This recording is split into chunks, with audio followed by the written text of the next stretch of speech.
Ubo na hindi gumagaling kahit umiinom ka na ng gamot? Stop ka muna, baka mali ang gamot mo. Yo, I'm Sa DV, your pharmacist. Alam mo ba, ang lagundi ay isa sa pinakakilalang halamang gamot sa Pilipinas. At hindi lang basta pantigil ng ubo. Ginagamit ang lagundi hindi lang basta sa ubo, lalo na sa may plema, hika o asma, sipon o baradong dibdib. May natural itong sangkap na tumutulong magpaluwag ng daanan ng iyong hangin.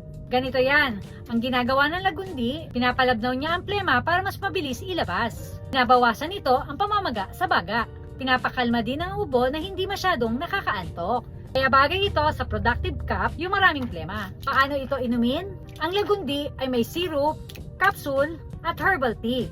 Sundin lang ang tamang dose sa label at payo ng health professional. Pero syempre tandaan, hindi ito instant cure ha. Kung tuyo ang ubo, hirap sa paghinga, at lagpas 7 araw na ang ubo, magpatingin ka na kay doc. At hindi lahat ng ubo ha, pare-pareho. Kung may plema at baradong dibdib, lagundi ang pwedeng makatulong. Ikaw, natry mo na bang gumamit ito para sa iyong anak at para sa iyo? Comment down below and please like, share, and follow us for more videos.